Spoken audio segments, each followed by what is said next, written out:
So today we have the pleasure to host Stanislas Dehaene. So as a disclosure of conflict of interest is my boss, so I have to be very positive in my introduction, which is not very difficult. So Stan is the director of Unicog, the Cognitive Neuroimaging Unit of Neurospin. He's also a professor of cognitive science at the Collège de France, and over the 3 decades, he's made a lot of great contribution to different fields of cognitive science and cognitive neuroscience, including the number science, reading, consciousness, and more recently, language, syntax, and sequence processing. And this is what he's going to talk about today, summarizing the work is being conducted, funded by 2 major grants, one by the European Research Council, and another one by the Bettencourt-Schuller Foundation. So thank you very much, Stan, for giving this lecture today. Thank you, Florent. It's, of course, a great pleasure. I'm very sorry that we cannot be physically together at Neurospin. As this is the end of this ERC grant and also of the Bettencourt grant, I thought it would be appropriate to make a synthesis of part, not all of the work that was done, and especially to do that to thank the colleagues at Neurospin without whom this work would not have been possible. There's a lot of data from the different machines at Neurospin. The title is says it all. We want to try to understand what's special, what's singular about the human brain, as exemplified by this fresco, which is in the walls of Neurospin by Marietta Rennes. The human brain, whether it is adult or even a child, is able to grasp structures and to create structures, symbolic structures that no other species can.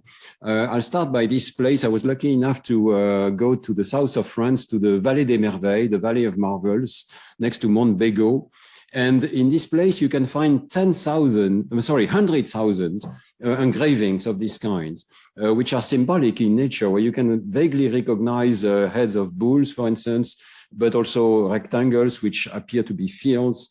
For instance, this extraordinary figure of the god of storms. The idea is that this is a place where there are lots of storms. They climb the mountains in spite of the storms to make these engravings. And you see the arms of the god of storms are made of zigzag.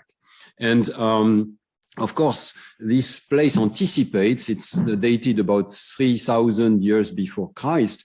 It anticipates a lot of the mythology of the Mediterranean area, in particular the idea that Zeus is on the mountain and sends storms and sends zigzags to us. Now, this is the question. Can we understand why humanity was making such visual symbols throughout its whole history?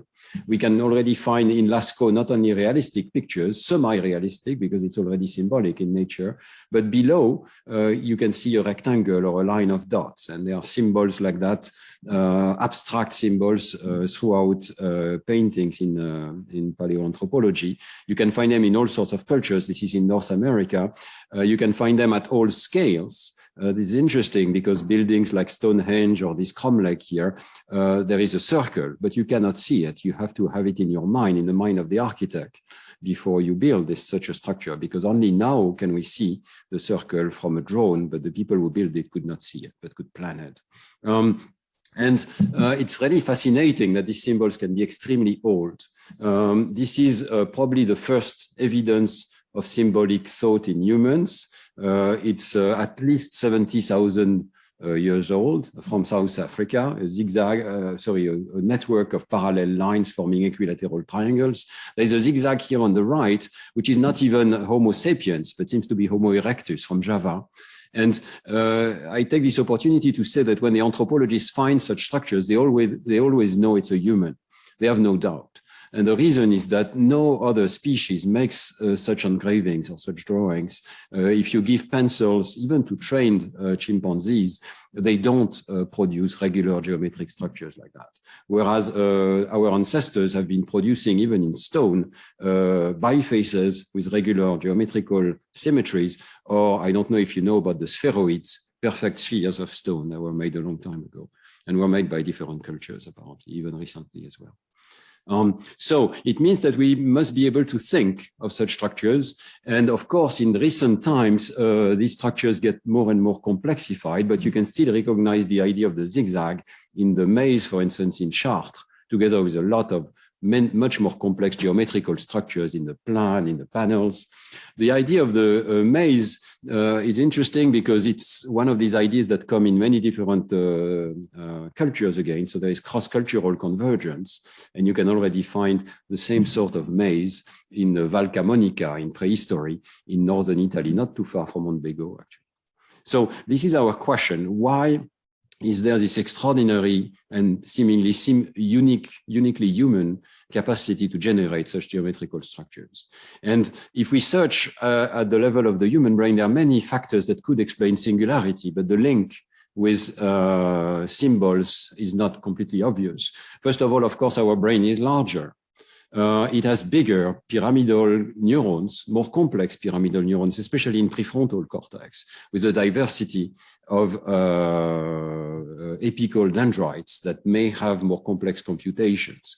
It also has an extended period of development and learning. This is perhaps the most extraordinary, and I stress that in my book, How We Learn. We have at least 20 years of juvenile status of the brain capable of learning a lot from the environment, from its peers.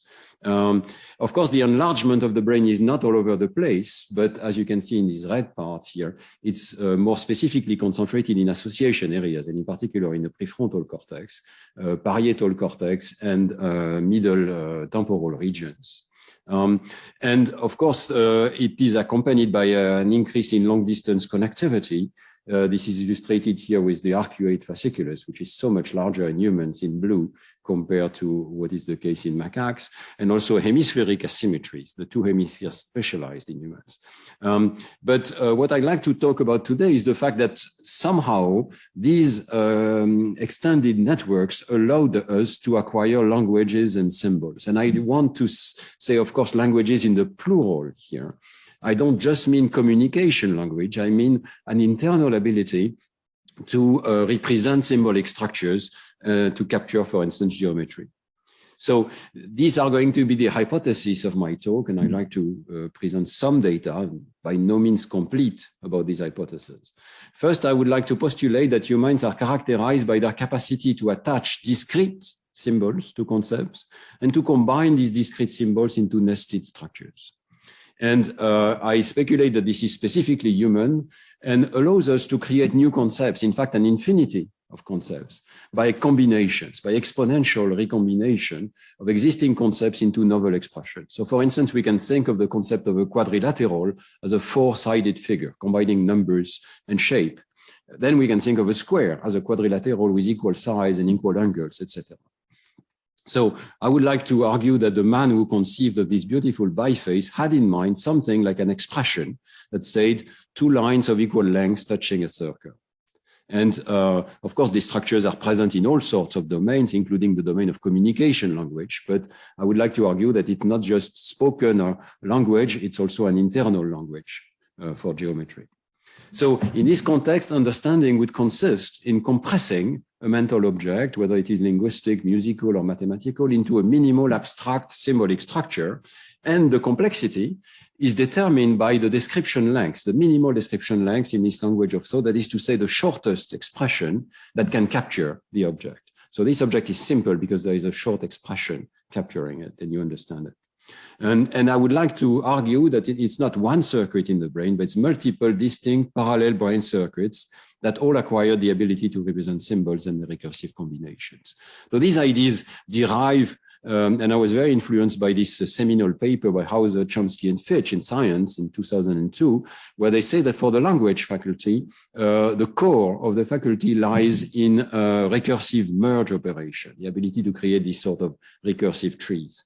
But later, there was an even more important paper, I think, by Tecumseh Fitch, which he calls the Dendrophilia Hypothesis, the idea that there are recursive tree structures that are omnipresent, not just in spoken language, but in fact in human cognition, for music, for math, for science, for making tools, and so on. And my ideas are very close to that.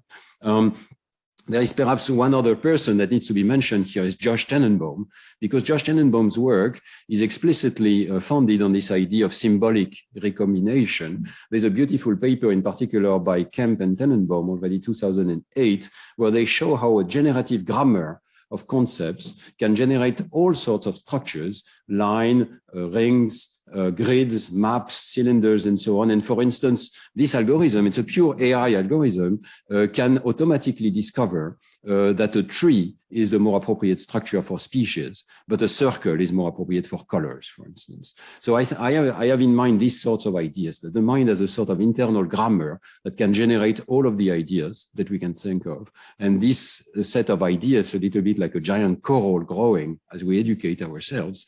And the growth is much larger in humans because we have this combinatorial symbolic ability. So I gave some of these ideas in this book, How We Learn. So, for instance, the tree of mathematics is a giant growth of this ability to generate new ideas. Now, the first thing in this program is to define what we mean by a symbol. And there are several people here that have been thinking about it. Of course, it starts with Saussure and the idea that a sign is the relation between a signifier and a signified. Signifiant et signifié en français.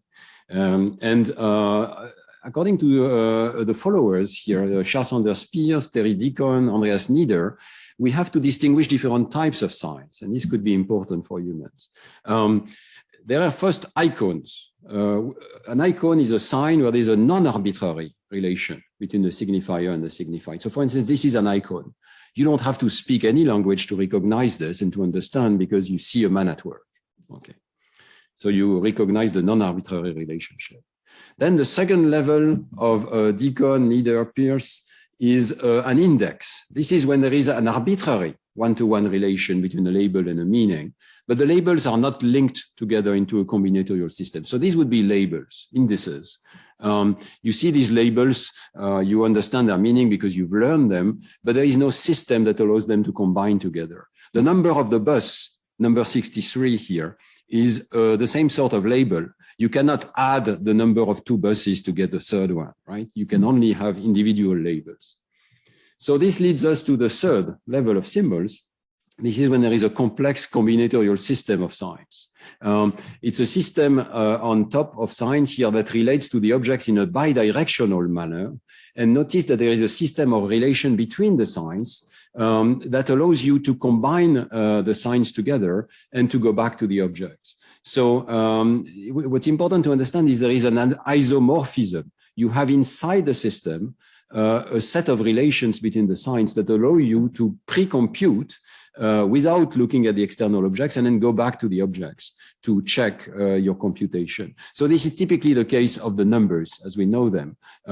By manipulating numbers like 2 and 3, internally you can get to 5, and this actually is isomorphic to the computations that they would do with the set of objects. So this is what I claim is specifically human, the ability to compose signs internally through a system, perhaps here a system of arithmetic, but other systems of composition. So can animals learn this? No, I would argue, and of course we can discuss, it's just a single slide to summarize a huge amount of work, but there is a lot of evidence that animals can learn indices. They can learn individual labels, but there is not much evidence, if at all, that they can learn combinations. When they learn combinations, they learn them one by one, but they don't seem to learn a syntax or a grammar. So one beautiful example of learning labels is this work by Matsuzawa and collaborator, where a chimpanzee Ai was able to learn the digits for a set of objects. So if you check what she's doing, she's pointing to the Arabic numeral that corresponds to the number of objects on the left. And she's been able to learn that. But she still doesn't have a counting system or a system of arithmetic that allows to combine these Arabic numerals. And I would argue that this is the case generally. We try to look at an even simpler property. This is with Ghislaine and Timo at Neurospin and several other people. This very simple idea that the symbol association should be reversible. So if you know the label for an object, you know which object goes with which label. It works in both directions. That's the property of a symbol. If you learn it one direction, you should know it in the opposite direction. So we try to have, there is already behavioral evidence in the literature for this idea, but as far as I know, there is no brain-based evidence, and we try to gather some brain imaging evidence for this idea. So here is the experiment. Suppose you see a picture, and these pictures, a few pictures, just 4 of them, are labeled with labels like bunyunyu. So you know that this is a bunyunyu. It's an arbitrary relationship, and we're going to teach it in one direction. For instance, the picture precedes the label. Okay, and initially you get that 100% of the time. And then you still get that 70% of the time, but we test you with violations. So you might get the picture, but the wrong label. This is a label for another object that you've learned. Okay, and we are going to see whether you know the association by seeing whether the brain responds with a novelty response, a surprise response that says this is not the correct label. But now here's the interesting part. We're going to reverse the order. So you're going to get the word, the label before bunyunyu, and then either a congruent picture or the incongruent picture. Okay, and these are equiprobable, so you cannot learn. But if you are able to reverse this association, you should be surprised when you get the wrong picture compared to the correct congruent picture, right? So we did this in canonical order and non-canonical order, and of course the 2 orders are possible in the experiment. We did this in both humans and in monkeys, thanks to the monkey fMRI capacity at Neurospin. And you can see first a very basic result here. We get good data in both species because you can see that we can even time the order of activation. So visual auditory versus auditory visual trials are distinguished in visual cortex by an earlier activation on visual first trials, and in auditory cortex by an earlier activation on auditory trials first. So there is a beautiful ordering effect here that we can detect in both species, just to say that we have good quality data here. And now in humans, we find that everything is super reversible. In red, you see the canonical trials, on blue, the non-canonical, but in fact, they're all intersecting. So you get a huge intersection in green here. And you can see that all of these areas respond to novelty, whether it's in the canonical order or whether it's in a non-canonical order. They're able to generalize to this never seen condition in which the items are presented in the wrong order. And they all react with this bilateral reaction in the inferior frontal region, in the orbital region, in the superior temporal sulcus, and in the angular gyrus or intraparietal sulcus here, bilaterally to a large extent. You see that this is way beyond the classical language system. It's a property of these associative networks to reverse the association. And I would like to stress that it's not trivial. In fact, it's not very logical, right? If we have all learned in logic that if you are told if A, then B, and then you say B is true, well, what can you deduce? Nothing. You should not reverse the association, but humans do it because this is a property of symbolic association. Well, the nice finding is that monkeys don't do it. It's not that they do nothing. They have this incongruent reaction, but they have it only in the canonical order. They don't seem to have it at all in a non-canonical order. The label is learned only in the canonical direction. So even this very basic property of symbols, which is the ability to reverse and refer in both directions and go back and forth between the object and the symbol, doesn't seem to be present in the monkey.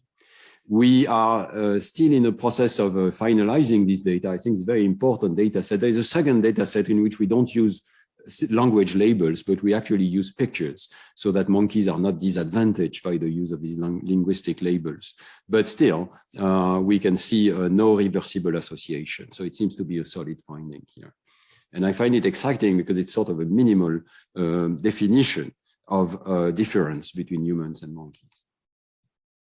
Now I want to talk about the second part, which is the part about the combinatorial languages and the fact that they are so omnipresent in humans. Whether we look at music, whether we look at written or spoken language or mathematics, we need the ability to combine symbols into languages. So we try to find extremely minimal ways And we thought that looking at spatial sequences would be a good way. So, because ultimately we need to be able to test that in monkeys, right? So we don't want to test a hugely complicated language of mathematics, but arguably this is already the beginning of mathematics, the ability to draw a zigzag, a minimal, geometrically organized spatial sequence.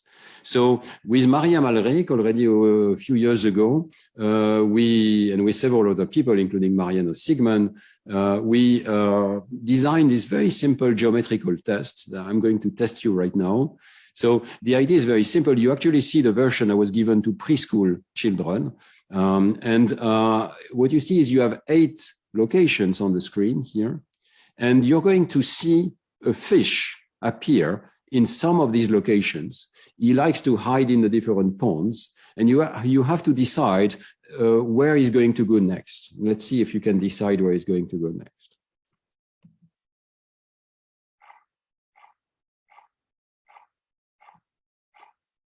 Okay, that was one too much compared to what I hoped to show you. That's the problem with Zoom, but nevertheless, could you guess where it's going to go next? It's easy to guess this location and that location and that location, right? You can perceive the zigzag.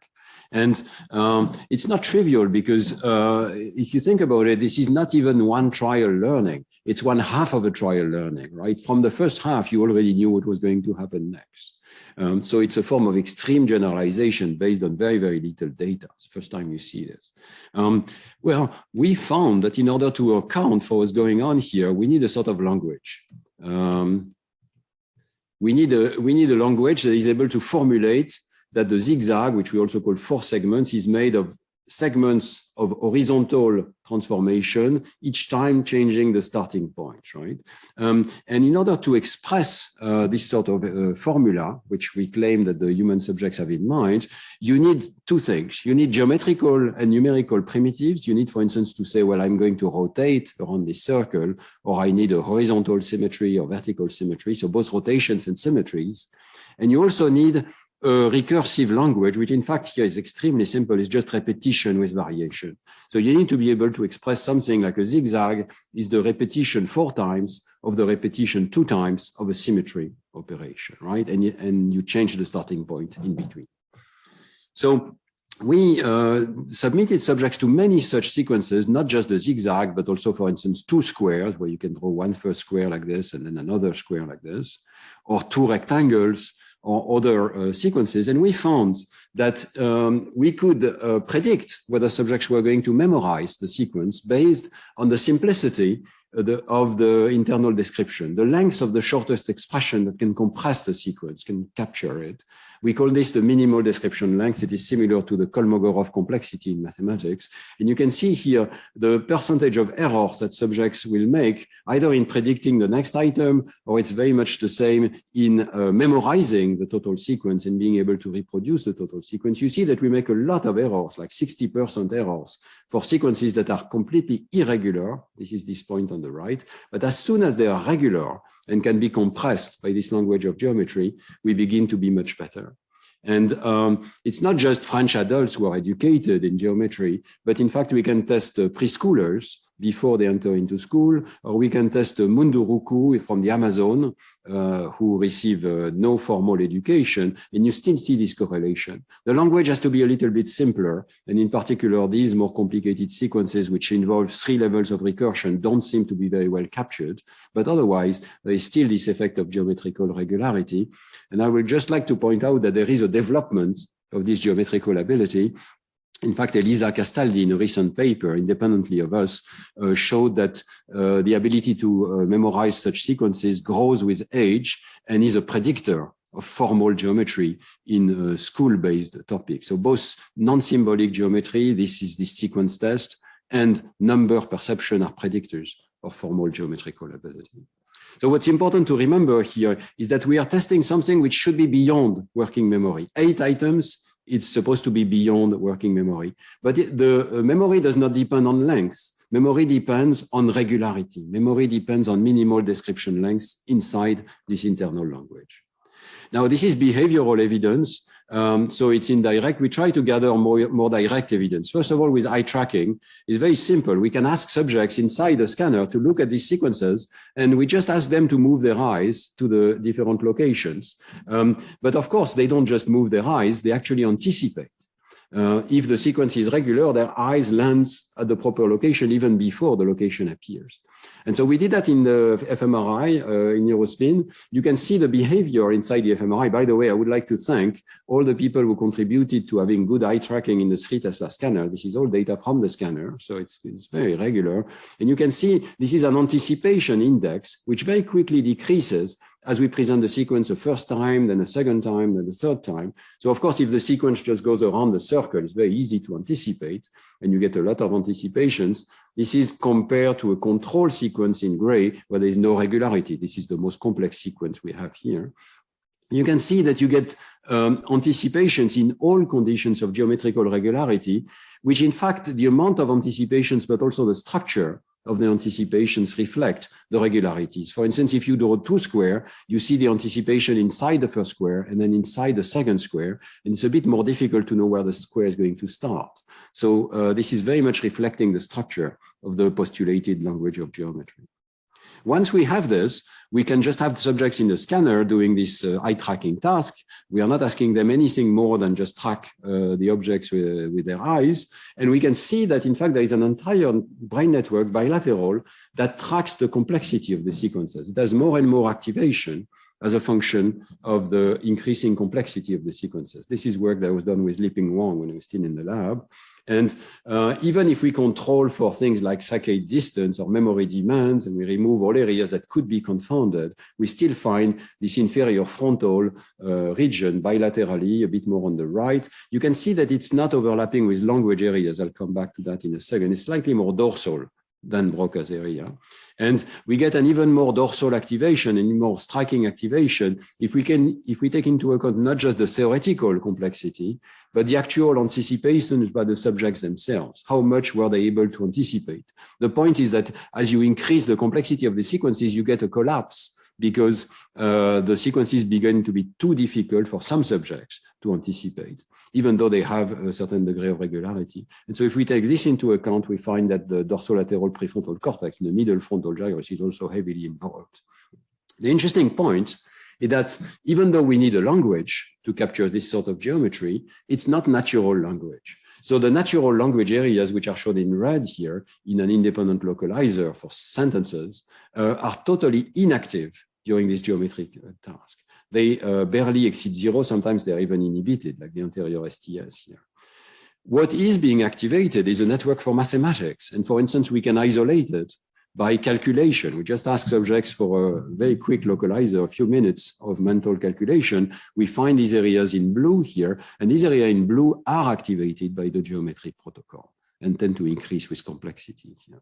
So this means that there are at least 2 different circuits for language in the brain. There is communication language, and there is a sort of mathematical language here, language of geometry.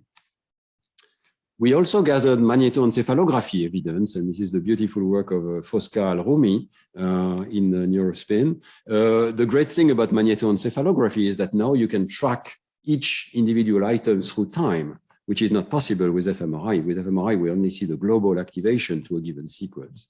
But so the first thing that I would like to say is that with MEG, MEG is so sensitive that we can actually detect and decode each of the individual locations of the item. So you see the 8 successive locations, and we can decode which was the specific spatial location that was being stimulated. We can do so starting about before 100 milliseconds before it actually appears. And these are all the possible sequences that we tested in MEG. You see their structure on this line, and you see their decoded structure on the bottom. You see that there is a high degree of similarity. What is being represented here is the ordinal position, 1 to 8, and the 8 possible spatial location. So going around the circle is a diagonal in this representation. The zigzag, which is called 4 segments, is like this, okay? And you can see that the decoding follows very closely this structure. So MEG signals contain evidence, which is not very surprising, about the retinotopic location. of the spatial items. But what's more interesting is that we can decode not just at the time of presentation, but before the time of presentation. You can see here before 0 here. This means that there are anticipations. And what Fosca found is that the amount of brain anticipation is proportional is inversely proportional to the complexity, which is to say the minimal description length. So this is the first evidence that minimal description length matters at the brain level and not just at the behavioral level. At the brain level, the amount of anticipations is determined by the simplicity of the description of the sequence in this language of thought. We can go further than that. We can test, first of all, for the existence of the primitives that we postulated in our language. So Fosca showed that whether we are in a specific subpart where we just present 2 items, or whether we present a whole sequence of 8 items, we can get positive, better than chance decoding along the diagonal here for telling which of the 11 possible geometrical transformations is being presented on screen. Is it a rotation by 1, a rotation by 2, etc. But even more impressive, I think, is this part, the very same physical transition between 2 items, let's say from this one to this one, depending on context, can be described as a rotation, +1 around the circle, or a symmetry. For instance, in the context of the zigzag, this would be a symmetry, right? Going left and right around the vertical axis.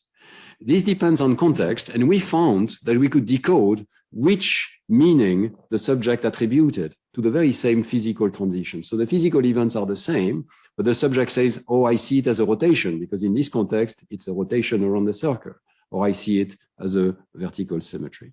This is some evidence that the subjects do attribute symbolic, abstract labels to these physical transitions.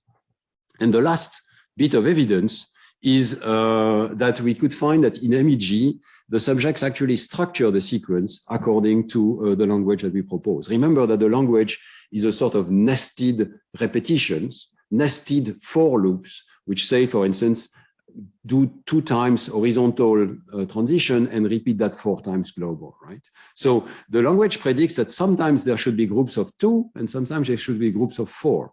For instance, this is a sequence I've not described you so far. It's called 2 arcs. You do 1 arc on one side and then you resume here and you do the other arc on the other side. Okay. So it's relatively easy sequence, very easy to understand. It's made of 2 groups of 4, right? 1 group of 4 on one side and then another group of 4 on the other side. 2 squares is also a sequence with groups of 4, but 4 segments is a sequence with groups of 2. So our language makes prediction about the grouping of the items. Even though it's always 8 items, they should be grouped differently depending on the regularities that are found inside.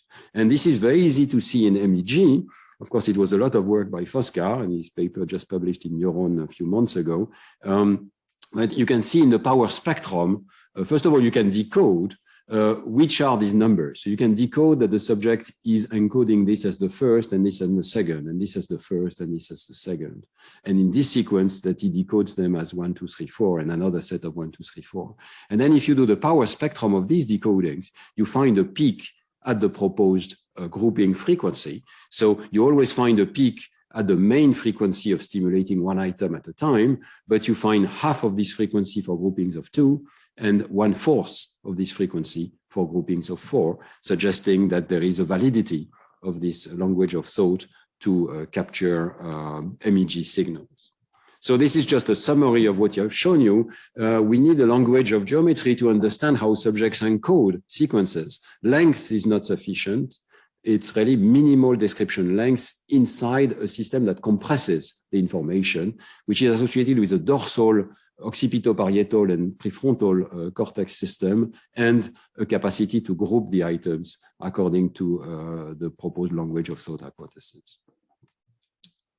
Okay, so what about monkeys? Do monkeys have any such grouping system? I am disappointed to tell you that in spite of enormous efforts, monkeys do not seem to be able to learn sequences as long as 8 items. And so we could not have a direct comparison, but it's already an interesting observation. Monkeys do not learn sequences of that length, even when they are highly regular. Liping Wang, however, he made extraordinary progress in being able to train monkeys. He's now in Shanghai, in the Institute of Neuroscience in Shanghai, and he was able to train monkeys to do complex sequence reproduction tasks. So let me show you what this monkey does, quite extraordinary. This is published work in Current Biology. You can see that the monkey is being presented with a spatial sequence.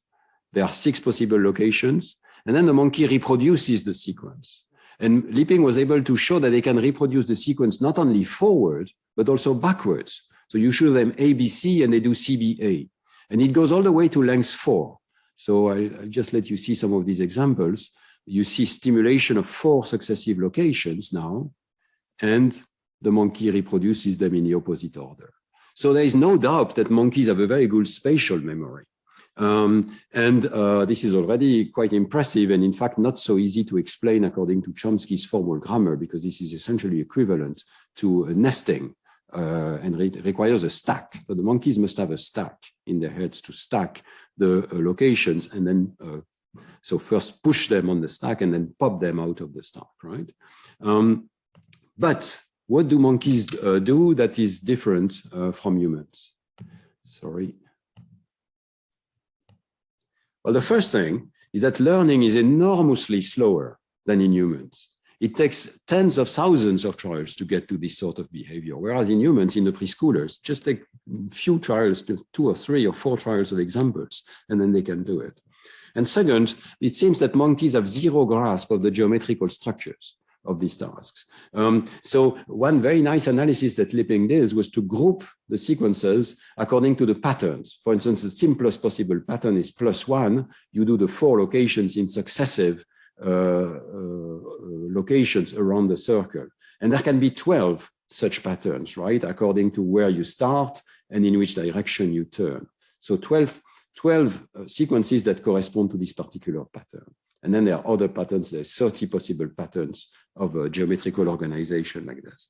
Well, the beautiful finding, which was just published in Journal of Neuroscience, is that the monkeys have a lot of variation inside the patterns. They do not treat all of these sequences as equivalent. So there is enormous variation within pattern, and there's very little variation between the patterns. And it's completely the opposite for adults and for young children, for preschoolers. We treat all of these instances as the same and as actually simple, and we treat these as more complex, but monkeys don't, and they have a lot of idiosyncratic variation depending on where you start, which particular locations are used, and whether they're close together. One way to see this is this plot where you see the probability of being correct for children, for monkeys, and for adults. The data have been sorted according to the 30 patterns, and they've been sorted by the children's data. So you see, for instance, it's much, much easier to do this +1 sequence than it is to do others. And the same ordering is true for adults. Yeah. So we have a very strong sense of geometrical regularities. Monkeys are completely flat. And in fact, you can explain the monkey data by just a system of slots and spatial proximity between the items. They don't seem to care at all about the transitions between the items in the sequence. They care about the individual locations, but they don't see that there is a regularity such as +1 around the circle here. And I would just like to advertise, and Liping authorized me to present one slide of his new work, which is really extraordinary, which will appear in Science in a few weeks, I hope. So Liping has a wonderful lab now at the Shanghai Institute of Neuroscience, and he was able to train monkeys to do this sequence task. So see a sequence of 3 locations and then reproduce with saccades the same sequence of 3 locations, now with saccades rather than hand movements. But above all, this is really the important advance. He was able to record with a 2-photon microscope in the awake behaving animal, thousands of neurons by moving the window over the prefrontal cortex, and therefore to get some very precise information about the neural coding of such a sequence during the delay period. And the paper that will be published is just about the delay. There will be much more about the encoding and the reproduction later. But just during the delay, you can see this extraordinarily beautiful structure in the monkey prefrontal cortex, where there are essentially just 3 superimposed two-dimensional subspaces, one for each ordinal rank. So there is a first subspace with two principal components here that has the geometry of the spatial items, but only respond when it is the first location that is shown to the animal. And then you have a similar subspace made of different it seems randomly orthogonal neurons that code for the ordinal position 2 and another subspace for the ordinal position 3. And it seems that this is all there is, pending further analysis. But it seems that the monkeys don't care about the geometry at all. They just have slots, and these subspaces are the basis for these slots in working memory. Each slot is encoding one location. Geometry does not matter. So, of course, negative conclusion requires cautiousness, but it seems that the monkeys really do not have such a language of geometry. Now I want to see whether we can generalize this language, and I see that time is flying, but I will still try to give you the idea. So, first of all, is this language really unique to vision, or could we have auditory sequences as well? After all, music is very much repetitions of repetitions of repetitions with some variations. The term variation, in fact, is very familiar in music. So let me give you a little musical pause.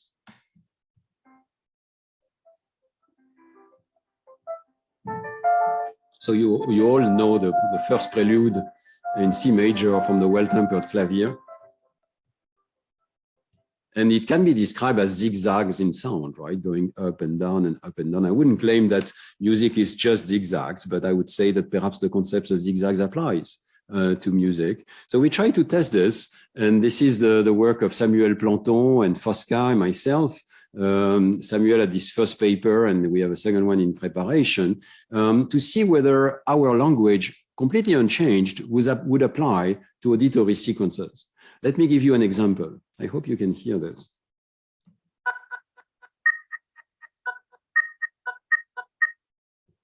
So you see, it's a binary sequence. There are only two possible sounds, A or B. And the question is, could you repeat the sequence? Have you understood what you heard?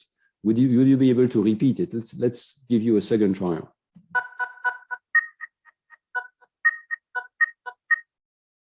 Okay, when I get to a live audience, usually they tell me that, yes, they can repeat it. They can even sort of verbalize it. It's like two groups of 4 and then another group of 2 and then groups of 1 4 times, something like this. Now let's see if you could repeat this one.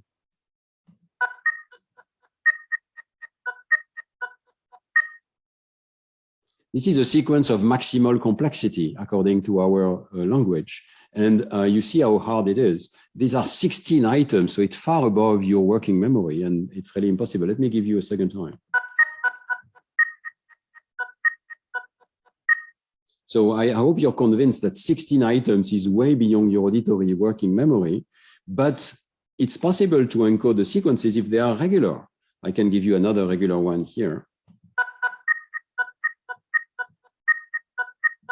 I'm sure you could repeat this one immediately, right? So that's what we tested. We tested whether the language of geometry would make predictions that would fit human behavior. And it's exactly what we found here. You see the behavior is beautifully aligned based on the language of thought complexity, which is this minimal description length. And I insisted on the fact that we didn't have to change the language. It's still the same repetitions of repetitions. In fact, it's much simpler because now it's like there is only 2 locations, and you can either stay at the same location or you can switch to the next location. So these are the only primitives of the language, stay or shift, plus numbers and plus recursive repetition. And we get a beautiful prediction. For instance, we test memory by changing one of these nodes and asking, can you detect the missing node or the changed node? And you see this absolutely regular prediction of performance. Notice that the miss rate can go all the way to 70%. So it really is impossible to remember the sequences that are too complex.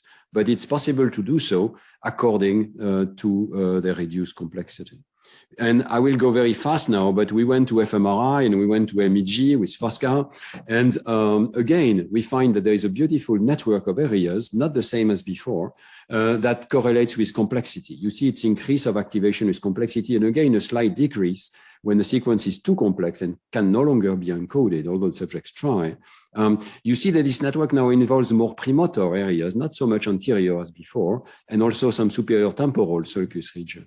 This fits with a lot of evidence that music does not overlap with other networks of the brain, in particular, does not overlap with the language network. And maybe here there's still a little bit of overlap with the mass network. You can see some anterior intraparietal activation here, small ones, but significant ones. There's also some cerebellar activation. So we're still trying to understand this network. It may be that there is a core network for numbers and repetition, perhaps in the anterior IPS and the dorsal Brodmann area 44D, or the premotor cortex in this region. And then you need to link this core system of repetition, in this case to sounds and not to particular spatial locations as before. In MEG, we also find that complexity has a huge effect on activation. And very interestingly, it has a positive effect on activation to the standard sequences, and it has a negative effect on the capacity to detect deviance. This is exactly what you would expect from predictive coding. The simpler your internal model, the less activation you have at the time of encoding the sequence, but the more activation you have to the violations, because they are clearly unpredicted. And contrarily, if the sequence gets complex, you get reduced activation to the sequence, and you get reduced activation. Sorry, you get increased activation to the sequence because it's more complex, but you get reduced activation to the violations because you are not able to predict what's going to happen. So both fMRI and MEG evidence fit with the idea that we have such a language, again, now with a slightly different brain circuit. What's beautiful about Samuel's work in passing is that he's able to compare our language of thought in behavior with all sorts of alternative proposals, such as entropy or Lempel-Ziff complexity or subsymmetry. There have been all sorts of proposals in the literature about how to encode the complexity of a binary sequence. And we can show that ours has the lowest AIC criterion, Archaic information criterion. So it's really the best fit. Now I want to move quickly in the last 10 minutes to another domain that we are exploring, which is not just sequences, but shapes. It could be argued that sequences are a bit too close to language, and maybe it's not surprising that we apply a sort of linguistic structure to sequences. But what about shapes like this, the rectangle in Lascaux? Could we understand this shape as resulting from a sort of internal language of thought? And here's a little joke for you. These are prehistoric men looking at a scene and saying, we have to record this or no one's going to believe us. Of course, it's a joke, but it's not completely absurd to think that we project onto the external world shapes and symbols, because this is how we encode the world internally. So we decided to test this idea with very simple shapes. This is the work of Matthias Sable-Meyer for his forthcoming PhD thesis. So there are 11 possible quadrilaterals here, which run from super regular, like rectangle or square. The regularities are defined by parallelism, right angle, equal sides, equal angles. And then we remove some of these regularities, so we get a rhombus or a parallelogram, etc., all the way to a completely random shape that has no regularity. And what we do is we ask subjects a very simple task to detect the outlier. So look at this at the bottom first. Where is the outlier? Immediately, you can see that this rectangle is not like the others. This one has a corner shifted. But in fact, it's true also on top. We ask you to spot the outlier, and suddenly it becomes to be much, much more difficult to find which one is the different shape. In all cases, all we do is we move a corner by a certain amount, which is in fact a fixed amount for all of these shapes, and they're all matched in physical parameters such as surface area and so on. And so really, it shouldn't be more difficult. It is difficult here only because there are not so many irregularities. And this is what we have found, that there's a huge effect of geometrical regularity. By now, you should be familiar with this.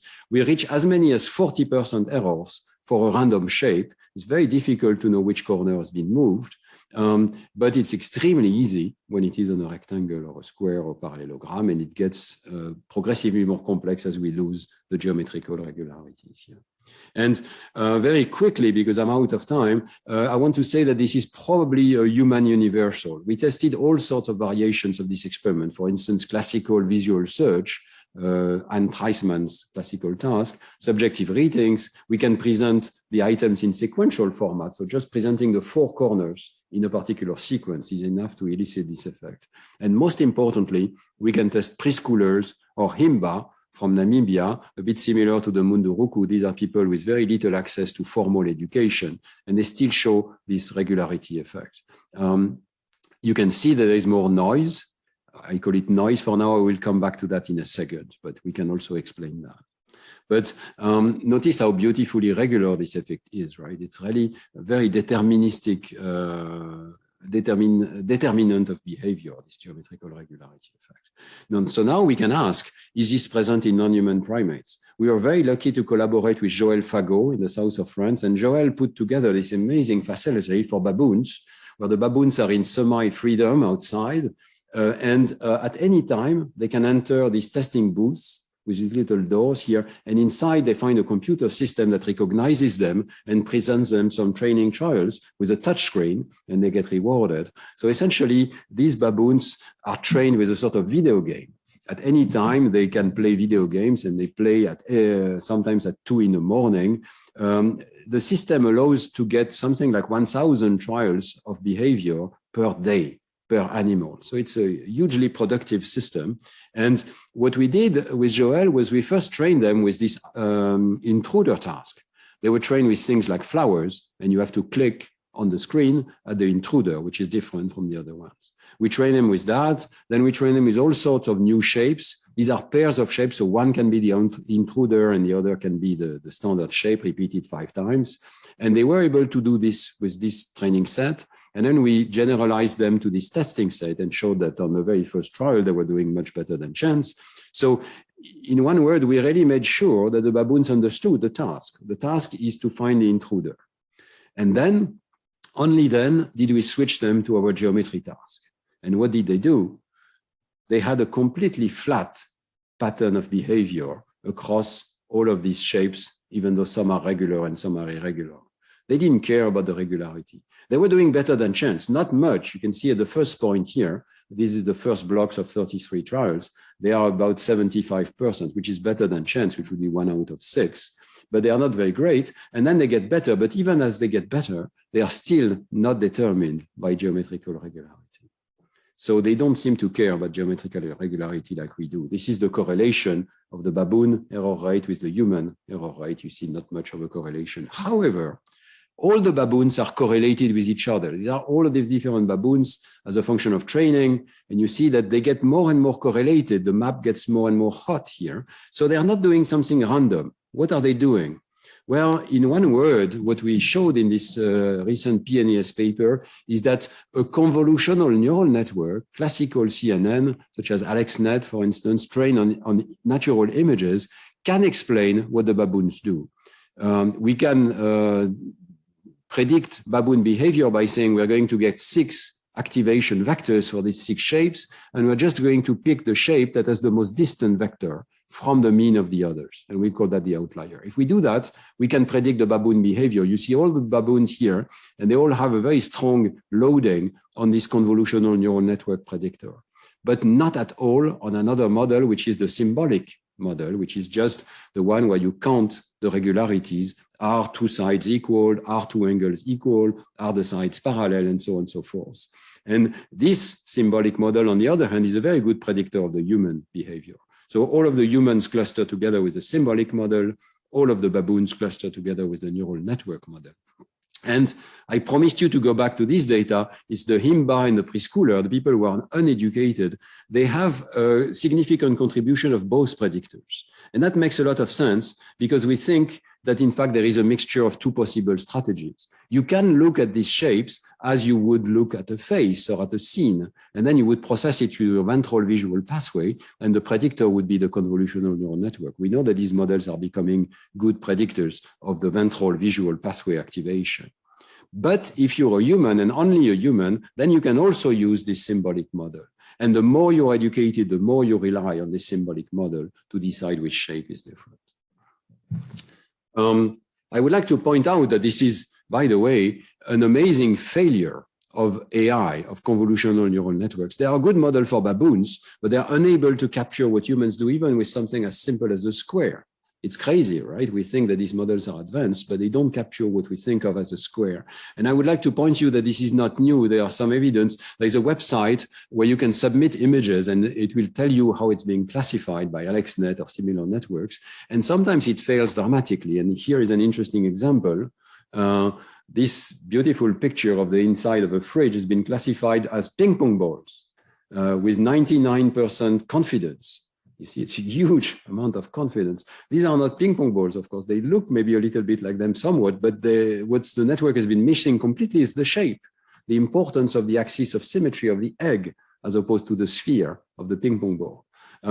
It's just to say that with Matthias, we've been testing all sorts of neural networks, and they always fail in predicting what humans do in our geometrical tasks. For instance, Matthias has been testing CLIP, which is one of the most advanced systems that is able to take language as well as images and to label images according to words. So you might think that this system would have learned what is a square, but it has not. In fact, it treats all our quadrigrams as envelopes or television set or this sort of things. So geometry really requires a language, and that's something that's missing from neural networks.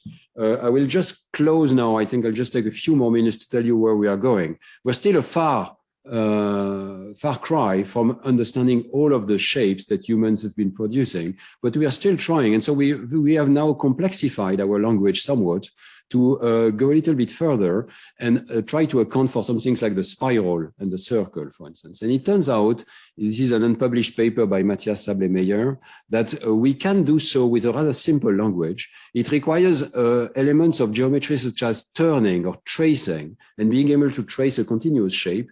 And then we still need the concept of repetition with embedding. For instance, we can have something recursive, like a square made of circles. It's a very simple expression here. It just says repeat 4 times the concatenation of tracing and turning. And if we wanted to have a circle, we would just insert here the instruction for drawing a circle at each of the corners. So the central concept is still the idea of nested repetitions with variations. We repeat with variations. And I would like to point you that this is in fact what we do in mathematics. This is the very definition of symmetry in mathematics, something that has a structure that repeats over a certain transformation. So we think that this is a sort of language that people have in mind. I won't have time to describe all of the experiments, but I will just say that first of all, we can generate all of the shapes ordered according to their expression length, which is their simplicity in the language. So the simplest shape according to our language is a line, followed by a circle, followed by a spiral, followed by a right angle, and so on. And then you see this is actually abbreviated, but there are many, many more shapes exponentially increasing as a function of program length.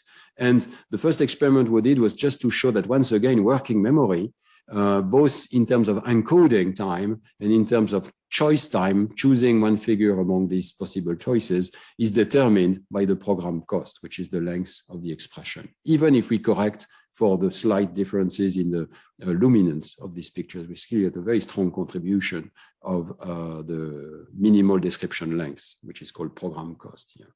And we are now testing this at the brain level. I won't show that. I just want to finish by saying that there is also something very generic about this proposal. We don't need a specific language. There are also some very general predictions.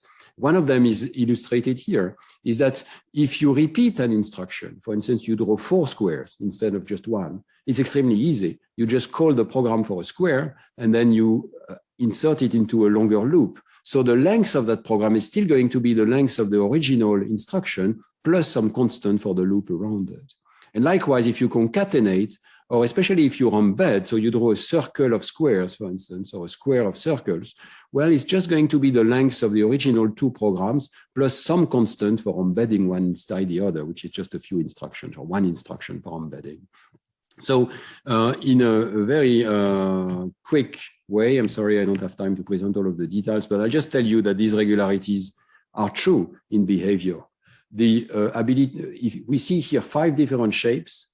They are ordered by complexity, but repeating them does not make the complexity of a picture much more higher for humans is just a sort of constant addition of complexity, whether we measure complexity by encoding time or by choice time or just by subjective ratings. And likewise, these additive relationships for concatenation and embedding are true in human behavior. And of course, we still have to test that in the monkeys. It's not easy to test in the monkeys. This is already stretching what monkeys can do, but we would predict that they would not show this type of relationship. So for them, a square of circles would be much, much more complicated figure than just a circle or a simple square. For us, it's not, it's just the addition of the two. I'm reaching my conclusion. Sorry for being a little long. First of all, I would like to claim that humans, unlike any other non-human primates, possess a capacity for symbolic combinatorial thought. I hope I have shown you that several distinct areas of the human brain show up, whether we test natural language or geometrical language or musical language and so on. Those languages of thought are characterized, I would argue, this is still a hypothesis, by the discretization of the concepts, the assignment of symbols that can combine recursively and therefore support a very fast form of learning, one-shot learning, which we may call inference over this state or these expressions. And I think there are several consequences to this view that I would like to conclude with.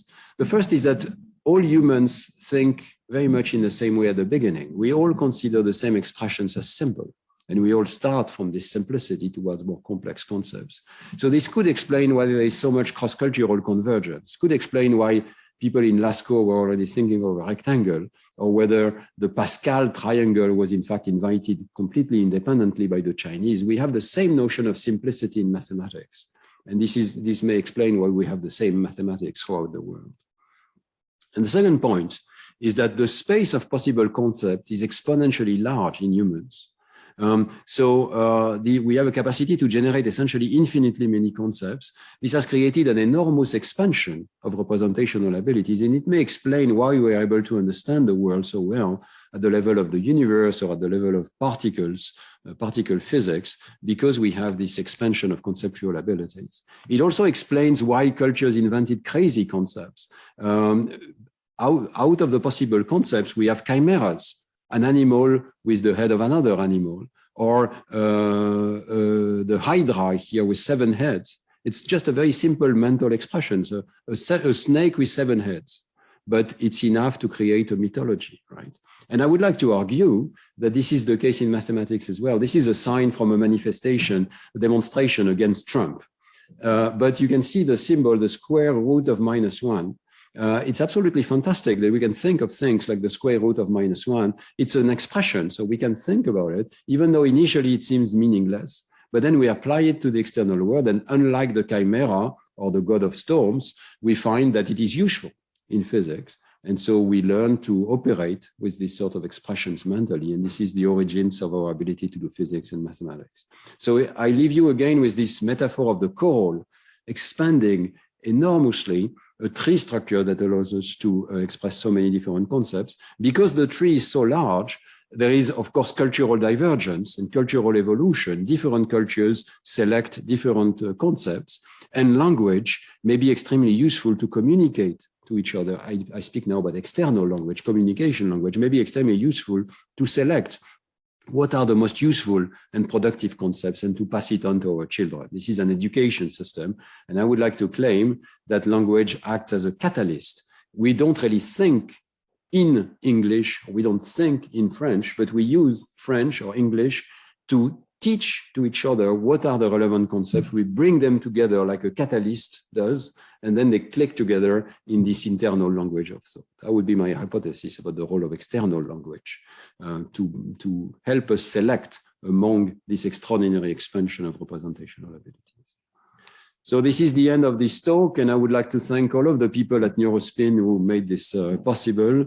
And in particular, the work that you saw today was largely done by Foscal Rumi, Samuel Planton, Maria Malric, Matthias Sable-Meyer. There are other people on the ERC that I was leading, and in particular, Yair Lacretz led a similar inquiry into natural language together with Christophe Pallier, and maybe Yair will make a presentation another time with somewhat similar conclusions here, especially about neural networks. So these are all of the sponsors of our lab for a long time now, including the Fondation Bettencourt-Schuller, who also sponsored this work on symbols and languages. And I would like to thank you for your attention.